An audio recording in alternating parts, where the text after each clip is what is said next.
Salam sejahtera, saudara. Nama saya Nizam Adli dari Propnex Private Limited. Apa khabar semua? Saya harap anda semua sihat belaka. Tujuan saya merakam video ini ialah untuk berkongsi informasi serta analisa saya tentang pasaran hartanah HDB masa kini, dan yang lebih penting pada pendapat saya, hala tuju pasaran HDB dalam jangka masa 3 hingga 4 bulan yang akan datang hingga ke akhir tahun 2020.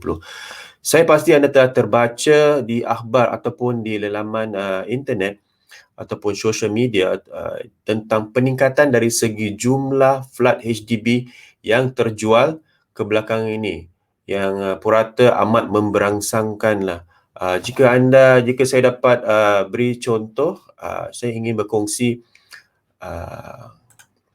statistik yang telah saya kupas. Jika anda lihat daripada statistik ini, pada bulan Jun, Julai dan Ogos, purata 2,300 unit flat HDB jualan semula yang telah terjual. Mengapakah ini berlaku? Pertama, kesimpulan yang dapat saya rumuskan boleh dikategorikan kepada 3 perkara. Pertama, secara langsung, pandemik COVID-19 ini telah menyumbang kepada peningkatan yang mendadak dari segi jumlah flat HDB yang telah terjual. Ini pada pendapat saya menerusi kajian dan analisa saya tentang trend 3 bulan yang lalu. Dengan jumlah 2,300 unit HDB yang terjual, ia amat jumlah yang sangat-sangat memberangsangkan, memandangkan pandemik COVID-19 ini masih berleluasa. Dan yang lebih menarik lagi ialah sewaktu pemutus rantai ataupun circuit breaker, warga Singapura sebenarnya mengambil sikap wait and see ataupun sikap tunggu dan lihatlah, kerana banyak perkara yang masih tidak pasti dari sudut aktiviti seharian hingga ke pekerjaan, banyak yang tidak tentu. Jadi purata sebelum bulan Jun, bila kita memasuki fasa pemutus rantaian bulan pada Mac, April dan Mei, transaksi ataupun jumlah flat HDB jualan semula yang bertukar tangan turun mendadak sekali. Tapi pendapat saya, walaupun pemerintah mengambil tindakan stimulus yang pantas bila ketika kemuncak wabak COVID-19, kesannya tidak dapat dirasai secara serta-merta. Jadi jika kita lihat daripada statistik, ia mengambil masa dalam jangka masa 2-3 bulan untuk pasaran membuat penyesuaian. Itu ya pendapat saya.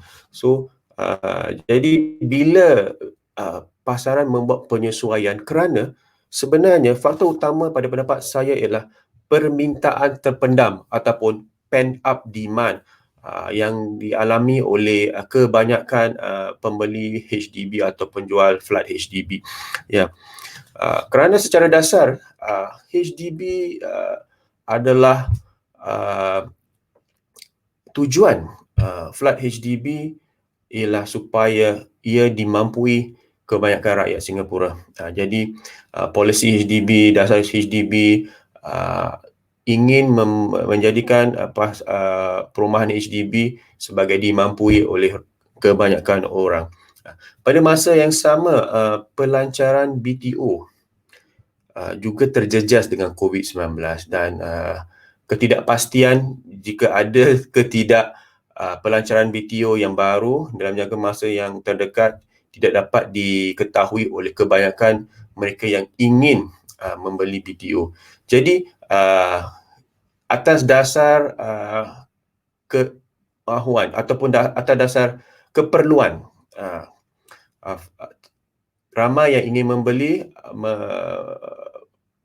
terpaksa mengambil peluang ataupun jalan keluar di mana mereka membeli flat HDB yang resale. So itu adalah salah satu sebab mengapa pada pendapat saya jumlah flat HDB yang terjual dari Jun, Julai dan Ogos meningkat begitu mendadak.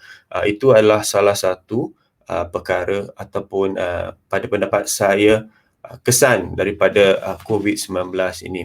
Ya. Walaupun salah satu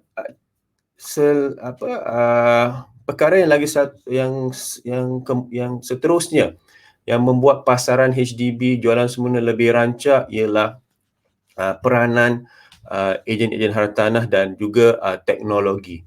Apa maksud saya? Ketika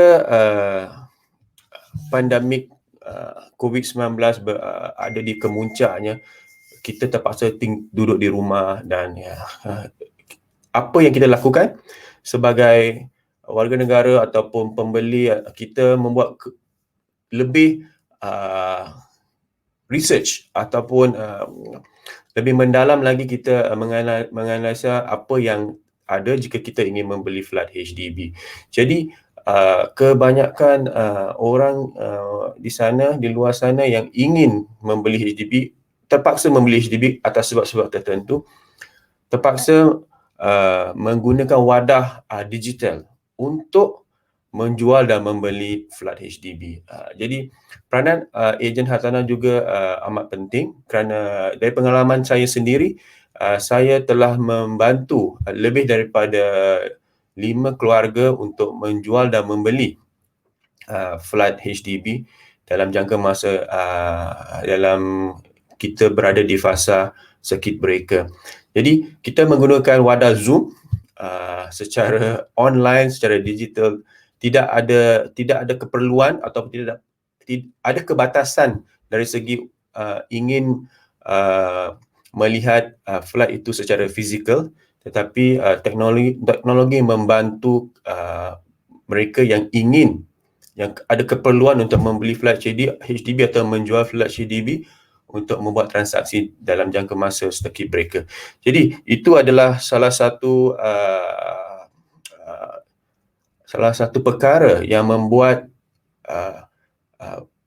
pasaran HDB ataupun pembeli-pembeli HDB lebih confident ingin membuat transaksi semasa jangka circuit breaker.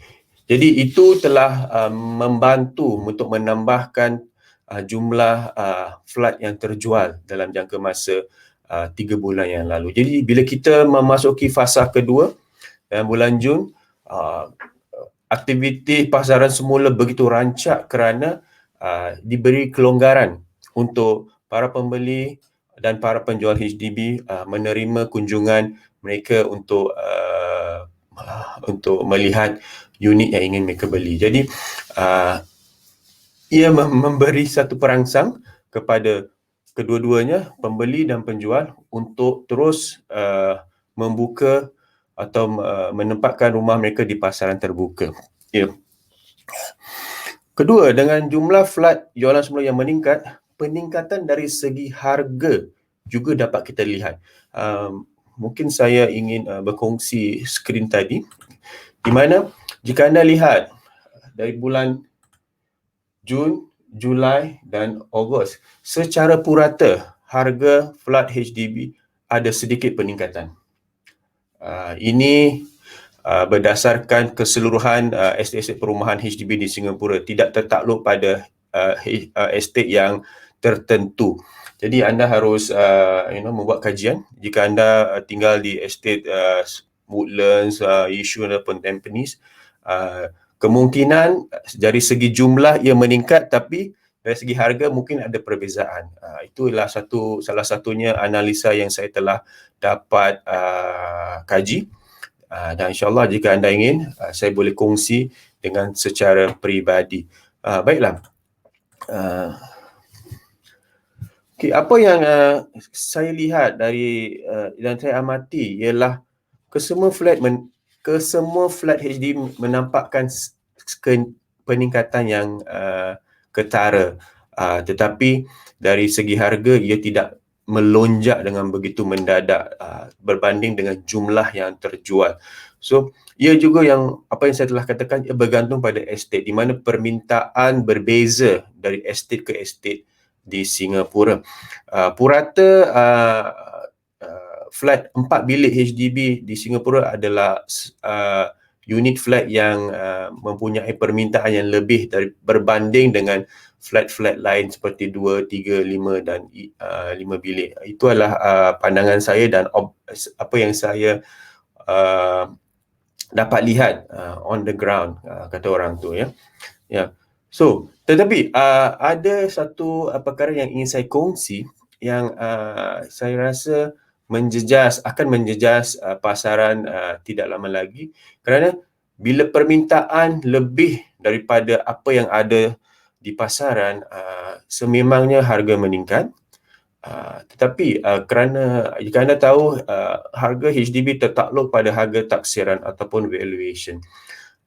Di sebilangan estate perumahan di Singapura telah pun menampakkan apa yang kita katakan COV, cash over valuation, ataupun harga atas taksiran.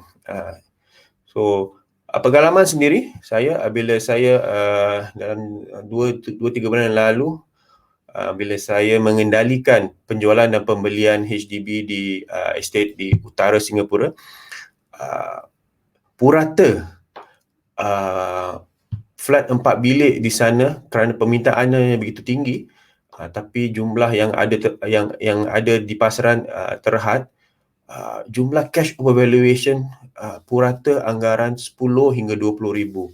Itulah yang saya observe ataupun yang saya dapat lihat menerusi pengalaman sendiri dan juga menerusi apa yang dikongsi oleh rakan-rakan ejen di luar sana. So, ia membataskan kemampuan seseorang jika anda tidak ada simpanan untuk membeli flat-flat HDB yang ada COV. Terutama sekali pembeli pertama kali, kerana mereka beli sahaja dan mungkin dari segi simpanan kurang berbanding dengan mereka yang menjual dan membeli HDB. Jika ada keuntungan daripada penjualan, kemungkinan besar mereka boleh menokok tambah jika ada COV untuk pembelian. So, itu adalah satu yang menarik ataupun sesuatu yang saya dapat lihat menerusi pandemik ini. Kita dapat lihat kerancakan urusan flat jualan semula HDB, dan di estate tertentu ada flat yang mempunyai cash over valuation. Inilah satu-satunya perkara menarik tentang pasaran hartanah di Singapura.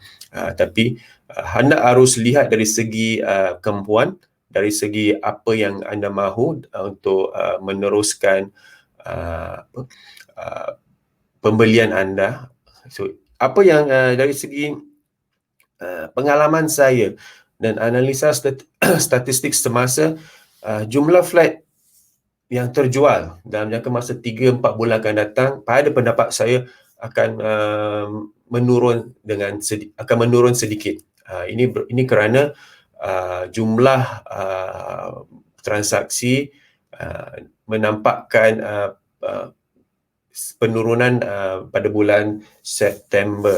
Ini walaupun kita baru belum sampai setengah September, baru 10 hari bulan September, tetapi statistik menunjukkan trendnya mungkin tidak dapat mencapai apa yang telah tercapai 2-3 bulan yang lalu. Jadi ini adalah satu perkara yang saya rasa para pemilik HDB harus peka tentang trend dan analisa pasaran hartanah HDB, kerana ia menjejas anda dalam jangka masa pendek dan jangka masa panjang. Kerana salah satu faktor yang akan menjejas harga pasaran ialah, pada pendapat saya, sejak pemerintah telah memulakan pengambilan kunci BTO yang telah siap, kerana tergendala sejak awal tahun ini, ramai HDB upgraders yang akan mengambil kunci BTO mereka terpaksa menjual flat mereka dalam jangka masa 6 bulan akan datang. Jadi penekanan dari segi harga ataupun expectation akan menjadi faktor utama di mana harga akan ada correction ataupun price correction. Ini adalah pendapat saya, kerana kebanyakan 50% pembeli di luar sana tidak akan membayar COV. Itulah pada pendapat saya. Jadi mereka yang ingin menjual kerana terpaksa mengambil kunci ataupun telah ada perancangan lain, terpaksa membuat price correction kerana valuation ataupun taksiran HDB tidak akan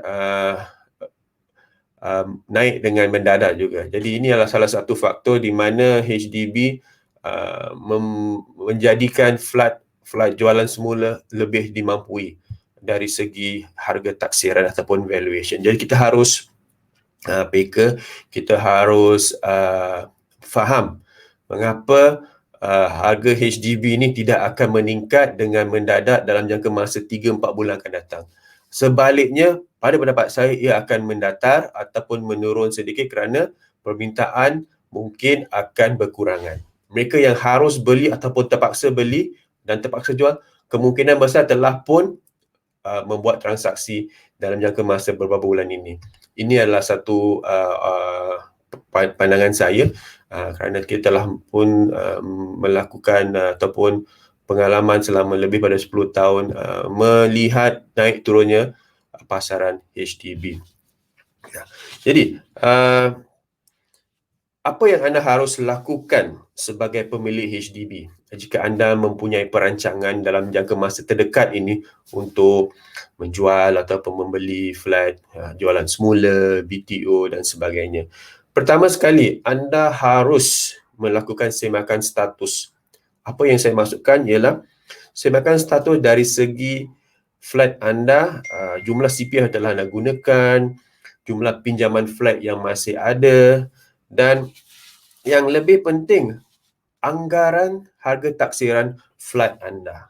Bagaimana informasi ini amat penting kerana ia untuk menjamin penggunaan CPF anda yang lebih berkesan dan lebih bijak, supaya anda di luar sana dapat siap sedia untuk persaraan.